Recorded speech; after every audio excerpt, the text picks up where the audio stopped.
Hi everyone. आज हम एक ऐसे टॉपिक के बारे में बात करेंगे जिसके बारे में हमेशा बहुत सारी क्वेरीज आती है। तो बिना टाइम वेस्ट करे हुए आज हम बात करेंगे हेयर फॉल के बारे में। थोड़ा सा सेशन लेट हो गया तो सबसे पहले तो मैं वेट कर रही हूँ कि थोड़े और लोग हमें ज्वाइन कर लें। तो सबसे पहले जब हम हेयर फॉल की बात करते हैं तो ये जानना बहुत ज़रूरी है कि कितने स्ट्रैंड्स पर डे अगर जाते हैं तो दैट इज़ नॉर्मल। तो 50 to 100 स्ट्रैंड्स अगर जा रहे हैं तो इतना नॉर्मल है, इसके लिए आपको टेंशन लेने की ज़रूरत नहीं है। क्योंकि कई बार ये होता है कि हम ओवर ज़्यादा टेंशन ले लेते हैं हेयर फॉल को लेके। तो अगर 50 to 100 स्ट्रैंड्स हैं तो ये नॉर्मल है। फिर दूसरी चीज़ हेरिडिटी एक ऐसी चीज़, एक ऐसा है कि अगर आपके जीन में है कि अगर हेयर लाइन रिसीड होती है या हेयर फॉल होते हैं या बॉलनेस आती है तो आपको यहाँ पे क्या करना चाहिए, आपको हेल्दी डाइट एंड साथ में अपने हेयर्स का ध्यान रखना चाहिए।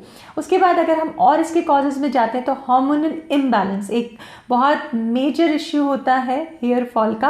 हार्मोनल इम्बैलेंस के अंदर पीसीओएस का नाम आपने सुना होगा, पॉलीसिस्टिक ओवरियन सिंड्रोम। ये लेडीज़ को बहुत ज़्यादा इफेक्ट करता है आजकल। ओबेसिटी और साथ में अगर आपको एंड्रोजेंस हार्मोन्स की मात्रा बढ़ जाती है तो ऐसे केस में टेस्टोस्टेरोन ज़्यादा होता है तो ऐसे केस में हेयर फॉल जैसी समस्या सामने आती है। Acne, hair fall, weight gain, बहुत सारी इससे रिलेटेड हार्मोनल इम्बैलेंस के कारण ये सब चीज़ें आप फेस कर सकते हो। कई बार मेडिकेशन रीज़न होता है तो आप ज़रूर देखिए रीजंस या कारण बताने का रीज़न यही है कि आपको पता चले कि कहीं ऐसा तो नहीं है। कई बार बहुत बार ऐसा होता है कि हमें पता नहीं चलता कि हेयर फॉल का रीज़न क्या है और वो ऑलरेडी जो आपके डेली लाइफ में आप जो मेडिसिन ले रहे हो या जो लाइफस्टाइल की प्रॉब्लम है उसकी वजह से हो सकता है। तो अगर आप आर्थराइटिस है आपको और आप मेडिकेशन ले रहे हो, अगर आप हाइपरटेंसिव है, हाइपरटेंशन का मेडिकेशन ले रहे हो या फिर पीसीओएस है, तो इन सब चीज़ों में या फिर ओरल कॉन्ट्रासेप्टिव्स, कई बार ओरल कॉन्ट्रासेप्टिव्स लेने के बाद भी हेयर फॉल बढ़ जाता है। तो इन सब चीज़ों का ध्यान रखिएगा, कहीं आप इन सब मेडिकेशन से रिलेटेड तो नहीं है। उसके बाद मेरा फील न्यूट्रिशनल डेफिशिएंसी, ये एक मेजर रीज़न होता है हेयर फॉल का। कई बार ऐसा होता है कि हम एकदम फटाफट सोचते हैं कि फटाफट रिजल्ट्स आ जाए और हम वेट लॉस करते हैं, और वेट लॉस जब आप प्रॉपर तरीके से ना करें या फिर अंडर स्ट्रेस एक बहुत दूसरा एक मेजर रीज़न होता है हेयर फॉल का। तो अगर आप बहुत ज़्यादा स्ट्रेस लेते हो, टेंशन लेते हो तो ऐसे केसेस में भी हेयर फॉल होता है। अभी जो मैं बात कर रही थी कि किस तरीके से और क्या चीज़ें और क्या एनवायरमेंटल फैक्टर्स हैं जो कि आपके हेयर को इफ़ेक्ट कर सकते हैं। तो और एनवायरमेंटल फैक्टर्स में ये हो सकता है कि जैसे आपने कोई नया प्रोडक्ट इस्तेमाल करा हो या फिर आपने कहीं और आप किसी और प्लेस पे गए और पानी का कॉम्पोजिशन डिफरेंट है तो उससे भी हेयर्स में काफ़ी फ़र्क पड़ता है। साथ में इन्फेक्शन एक बहुत बड़ा रीज़न होता है, हमें पता भी नहीं होता कि आपको हो सकता है फंगल इन्फेक्शन हो रहा हो तो उसकी वजह से हेयर फॉल होता है। एक्सेसिव अगर आप जैसे बहुत ज़रूरी है स्कैल्प का टाइप पता करना। जैसे अगर आपका स्कैल्प बहुत ड्राई है एंड आप ओवर वॉश कर रहे हो तो वो भी रीज़न होता है हेयर फॉल का। और अगर आपका स्कैल्प ऑयली है और अगर आप बहुत कम वॉश कर रहे हो, जनरली रिकमेंडेड होता है 2 to 3 टाइम्स। ऑयली स्कैल्प है आपका तो 2 to 3 टाइम्स आपको वॉश करना चाहिए। तो ये आपको एक बार एक एक्सपर्ट से जाके ये चेक करा लेना चाहिए। तो अगर ऑयली स्कैल्प है और आप कम वॉश कर रहे हो तो हेयर फॉल आएगा। तो बहुत ज़रूरी है हेयर स्ट्रैंड्स की हेल्थ का ध्यान रखना। तो ये कुछ फैक्टर्स हैं। न्यूट्रिशनल डेफिशिएंसीज जैसे कि विटामिन सी डेफिशिएंसी हो गया। उसके बाद कई बार जिंक बहुत इंपॉर्टेंट रोल प्ले करता है आपके हेयर फॉल के अंदर। जैसे ही मैं जिंक स्टार्ट करती हूँ विदिन 15 to 20 डेज हमें एक शिफ्ट देखने को मिलता है। उसके बाद विटामिन डी के बारे में हम ज़्यादा ध्यान नहीं देते and it is a very important vitamin. उसके बाद calcium deficiency, iron deficiency, protein deficiency, amino acid deficiency, ये सारी वो चीज़ें हैं जो हमारे हेयर्स को बनाती हैं। तो कई बार सेलेनियम डेफिशिएंसी होती है। जैसे ही नट्स वगैरह स्टार्ट करते हैं बहुत अच्छे रिस्पॉन्स आता है हेयर फॉल के अंदर। तो ये सारी चीज़ें हैं जो आपकी डाइट में होना चाहिए। डाइट हम अलग से बात करेंगे कि आपकी डाइट, हेल्दी डाइट आपके हेयर्स के लिए कैसी होनी चाहिए। मैंने आज के सेशन को 2 पार्ट में डिवाइड किया है। क्या आप टॉपिकली अप्लाई कर सकते हो, क्या आप डायरेक्टली अपने हेयर्स पे अप्लाई कर सकते हो, और दूसरा डाइट में क्या चेंजेस होने चाहिए अगर ये दोनों चीज़ें आपको फ़ायदा नहीं देती है। 99% केसेस में आपकी डाइट में जैसे ही आप हेल्दी चेंजेस करते हो, लाइफस्टाइल में आप हेल्दी चेंजेस करते हो। एक चीज़ मैं मेंशन करना भूल गई, अगर अल्कोहल स्मोकिंग का इंटेक है तो hair fall, excessive tea, excessive coffee भी हेयर फॉल लेकर आती है। तो इन सब चीज़ों का अगर हम इस्तेमाल नहीं कर रहे हैं तो बहुत अच्छे रिजल्ट्स आते हैं हेयर फॉल के अंदर। हम बात कर रहे थे, 2 सेक्शन में करेंगे। सबसे पहले तो टॉपिकल एप्लीकेशन। तो ये कुछ ऐसी चीज़ें हैं जो मैंने खुद का एक्सपीरियंस और प्लस हमारे साथ जो लोग आते हैं वो, और प्लस जो दूसरे एक्सपर्ट्स होते हैं उनसे क्लब करके मैंने कुछ आपको ऐसे रिकमेंडेशन है जो आपको ज़रूर फ़ायदा देंगे और आप इसको ज़रूर इस्तेमाल करिएगा।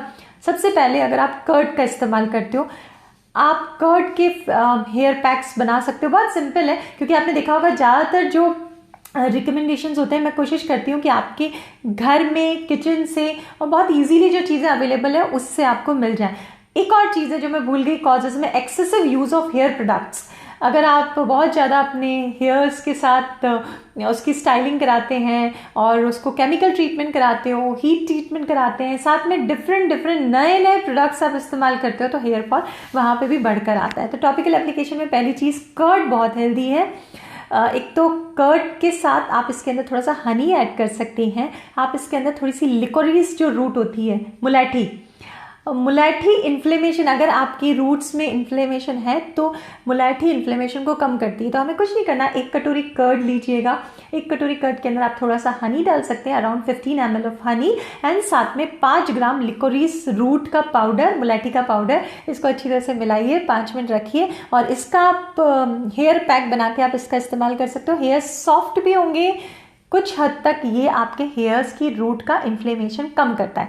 एक चीज़ हम ये इस्तेमाल कर सकते हैं। फिर हम बात करते हैं ग्रीन टी की। आपने ज़रूर सुना होगा, ग्रीन टी एंटी इन्फ्लेमेटरी होती है, साथ में हेयर्स की रूट को स्ट्रेंथन करती है। तो आप ग्रीन टी, अगर आप खुली ग्रीन टी इस्तेमाल करते हैं, जैसे आप ऐसी खुली ग्रीन टी अगर आप इस्तेमाल करते हैं तो अराउंड आपको 30 ग्राम्स ऑफ ग्रीन टी आप उसके जो बैग्स होते हैं या फिर ग्रीन टी आप पानी में डाल के और उसमें आप अराउंड 2 टीस्पून वाटर डाल सकते हो और उसको आप गर्म पानी में डाल के छोड़ दीजिए। 5 से 10 मिनट के बाद जब आपका पानी ये ठंडा हो जाता है तो आप इसको आप हेयर की रूट पे अप्लाई कर सकते हो। एक्सेलेंट एंटी इन्फ्लेमेटरी एजेंट होता है ये, तो रात में लगा के आप इसको छोड़ सकते हो, तो ये बहुत फ़ायदा देता है।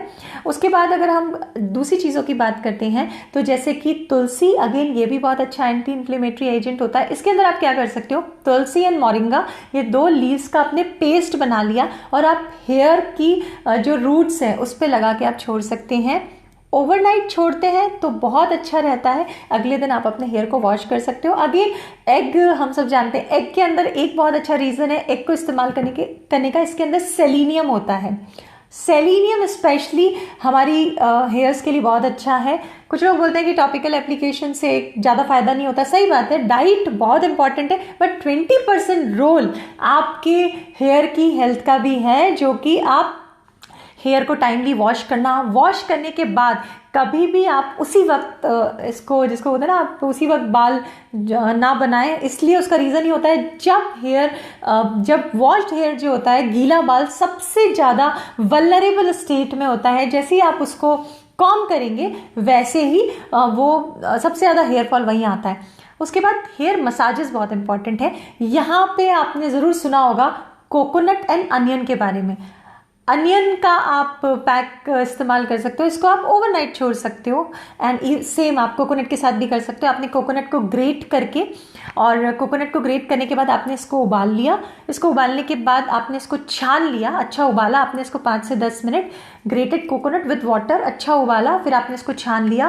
और जो छानने के बाद जब ठंडा हो जाता है वो कोकोनट का मिल्क, तो वो आप अपने बालों में अप्लाई कर सकते हो। आप इसको ओवरनाइट छोड़ सकते हो। कोकोनट ऑयल में लॉरिक एसिड होता है, that is excellent for your hairs. तो मैंने अभी तक जो भी बताया उसमें आपको मार्केट का कोई भी प्रोडक्ट इस्तेमाल करने की जरूरत नहीं है, प्रिजर्वेटिव इस्तेमाल करने की जरूरत नहीं है, आप एकदम फ्रेश इसका इस्तेमाल कर सकते हो। फिर उसके बाद अनियन जूस, आप 2 से 3 अनियन निकाल के और अनियन का जूस निकाल के उसको आप कॉटन की मदद से आप अपनी हेयर्स की रूट पे इस्तेमाल कर सकते हैं, और ये आप देखिएगा कि रूट्स को कैसे स्ट्रेंथन करना है। तो ये सारी चीज़ें हैं, ये आपके, अगर फंगल इन्फेक्शन भी है, कई बार लोगों को बहुत ज़्यादा डैंड्रफ होता है, dandruff is a kind of fungal infection, तो उसमें भी ये बहुत फ़ायदा करेगा। आप अलग अलग दिन करके इन सब चीज़ों का इस्तेमाल कर सकते हैं। फिर आप देखिएगा कि ये सारा जो जितना आप हेयर्स पे डायरेक्टली अप्लाई कर सकते हो तो उसमें इसका बहुत फ़ायदा रहेगा हेयर फॉल के अंदर। आज हम सिर्फ हेयर फॉल की बात कर रहे हैं। उसके बाद हम बात करते हैं हमारी डाइट की। डाइट सबसे ज़्यादा ज़रूरी है। You are what you eat. तो आप जितना हेल्दी खाएंगे उतना आपकी हेयर्स की हेल्थ पे, हेयर्स के शाइन होने में आपकी डाइट जितनी हेल्दी होगी, जैसे मैंने पहले बताया कि हेयर्स आपके अमीनो एसिड हो गया, पेप्टाइड बॉन्ड्स हो गया, प्रोटीन हो गया, जिंक की ज़रूरत है, कैल्शियम की ज़रूरत है, तो इन सब चीज़ों की ज़रूरत है। अगर ये सारी चीज़ें बॉडी में ऑप्टिमम मात्रा में होंगी तो आप देखेंगे कि आपका हेयर्स भी शाइनी जो लुक आता है वो आएगा, अपने आप नेचुरल शाइनी लुक आएगा। तो अब हम बात करते हैं डाइट में क्या ऐसी चीज़ें जो ज़रूर होनी चाहिए। आप अगर मिल्क एंड मिल्क प्रोडक्ट्स का आप लेते हैं तो दही आपकी डाइट में ज़रूर होना चाहिए। उसके बाद हम बात करते हैं एलोवेरा की। अगेन एलोवेरा एक तरीके से आपकी हेयर हेल्थ के लिए इंपॉर्टेंट है क्योंकि इसके अंदर कुछ ऐसे माइक्रो न्यूट्रिएंट प्रेजेंट होते हैं। तो आप एलोवेरा का जेल 1 गिलास पानी में लेके मॉर्निंग में आप इसका इस्तेमाल कर सकते हो। उसके बाद बहुत ज़रूरी है नट्स एंड सीड्स, अलग अलग तरीके के नट्स, स्पेशली वॉलनट्स जिंक का कंपोनेंट ज़्यादा होता है जो कि हमारी हेयर हेल्थ के लिए बहुत इंपॉर्टेंट है। उसके बाद आप अलग अलग तरह के सीड्स, असॉर्टेड सीड्स आप इस्तेमाल कर सकते हैं। अगेन जिंक के लिए, कॉपर के लिए, सेलेनियम के लिए, ये ऐसे माइक्रो न्यूट्रिएंट्स हैं जो जनरली हमारी डाइट में डेफिशिएंट होते हैं। तो अगर आप नट्स एंड सीड्स का इस्तेमाल करते हो अराउंड 15 ग्राम्स आप इस्तेमाल कर सकते हो। असॉर्टेड नट्स लेना सबसे बेहतर होता है। जैसे आपने थोड़े से चिलगोजे, थोड़े से काजू, थोड़े से बादाम, पिस्ते, दो करके आपने ये एक असॉर्टेड हैंडफुल ऑफ नट्स का आप इस्तेमाल कर सकते हो। तो नट्स हो गया, सीड हो गया। उसके बाद प्रोटीन का इंटेक पूरा होना चाहिए। अगर आप नॉन वेजिटेरियन हैं तो आप एग का इंटेक कर सकते हैं, आप चिकन का इस्तेमाल कर सकते हैं। ओमेगा 3 फैटी एसिड जो फिशेस होती हैं, फैटी फिशेस, वो बहुत अच्छी होती हैं हेयर हेल्थ के लिए। उसके बाद आप दाल, लोबिया, चना, राजमा, अगेन आप इसका इस्तेमाल कर सकते हो। उसके बाद एक हेल्दी मील होना बहुत ज़रूरी है। ब्रेकफास्ट, लंच, डिनर, जब भी आप मील को स्किप करते हैं तो बॉडी हमारी इस तरह का रिस्पॉन्स होता है कि वो न्यूट्रिएंट्स को बचाने की कोशिश करती है। तो तब भी स्टार्वेशन के अंदर अगर लंबे टाइम तक आप विदाउट न्यूट्रिएंट रिच डाइट के साथ वेट लॉस करते हो तो एक मेजर रीज़न होता है हेयर फॉल का। तो इस तरीके से आप अपनी डाइट में ये चेंजेस कर सकते हो। एक चीज़ बहुत इंपॉर्टेंट है, आपकी डाइट में मिनिमम 5 कलर्स के फ्रूट्स एंड वेजिटेबल्स होने चाहिए। मिनिमम 2 बार आप कम से कम 2-2, 3-3 फ्रूट्स या वेजिटेबल क्लब करके अगर आप बनाते हैं, जैसे आपने जब आपने सैलेड बनाया उसमें आपने फ्रूट का भी इस्तेमाल किया, आपने वेजिटेबल का भी इस्तेमाल किया, और साथ में जो आपकी लीफी वेजिटेबल्स होते हैं जैसे पालक हो गया, लेट्स हो गया, इन सब चीज़ों का भी इस्तेमाल किया, तो वो एक जो आपका बाउल बनता है वो आपका न्यूट्री बाउल बन जाता है। थोड़ा सा उसके अंदर आप सैलेड, थोड़ा सा उसके अंदर आप सीड्स भी डाल सकते हो, तो वो एक आपका फुल बाउल हो गया जो कि आपकी हेयर्स के लिए बहुत अच्छा होता है। तो 5 कलर्स के फ्रूट या वेजिटेबल्स का ध्यान रखिएगा। अलग अलग एंटीऑक्सीडेंट के लिए कोई भी चीज़ होती है, लाइक अगर हेयर फॉल है तो एंटीऑक्सीडेंट बहुत ज़रूरी होता है, वो आपकी सेल की प्रीमेच्योर एजिंग को रोकता है। तो आई थिंक ये सारी चीज़ों का इस्तेमाल करें, कोशिश करें कि ऐसी चीज़ें लें जिसके अंदर प्रोबायोटिक हो एंड प्रीबायोटिक भी हो। प्रीबायोटिक्स के लिए हम ज़्यादा से ज़्यादा आप फाइबर वाली चीज़ों का इस्तेमाल कर सकते हो, जैसे रागी है और साथ में जौ, जवार, बाजरा। जितना ज़्यादा फाइबर होगा उतना आपकी गट हेल्थ बेहतर रहेगी। जहाँ आपकी गट हेल्थ बेहतर होती है तो हमारी हेयर की हेल्थ नो डाउट बेहतर होती है। तो आई थिंक मैंने यहाँ पे सारा कवर कर दिया है। अगर कुछ बाई चांस कोई पॉइंट यहाँ पे रह जाते हैं तो आप यहाँ पे मैसेज कर सकते हैं। हेयर्स वाला एक ऐसा वीडियो था जो सबसे ज़्यादा hairs, skin health, next session में स्किन हेल्थ लेंगे। आज के सेशन में अगर आपको कुछ पूछना है तो हाय विक्रम जी, आपके आज अगर कुछ मैंने मिस आउट कर दिया या आप कुछ पूछना चाहते हो तो आप यहाँ पे कमेंट कर सकते हैं। हमारा एक हेल्थ चैलेंज स्टार्ट हो रहा है फ्रॉम 15th of October। अगर आप ज्वाइन करना चाहते हैं तो आप यहीं पे स्क्रॉल करिएगा, इसमें एक इवेंट क्रिएटेड है। तो आप 21 डेज का एक तरीके से हेल्थ चैलेंज है जिसमें आपका एक ग्रुप एक्टिविटी है, फेसबुक पे रहेगी, हमारे लाइव सेशंस होंगे, आप अपनी डाइट प्लान करवा सकते हैं मेरे साथ। 21 डेज का है, ऑनलाइन एक हेल्थ चैलेंज है, तो आप यहाँ पे ज्वाइन कर सकते हैं। तो चलिए फिर मिलते हैं नेक्स्ट सेशन में, लेंगे आप स्किन हेल्थ के बारे में जो अगेन बहुत सारी क्वेरीज हैं। बाय।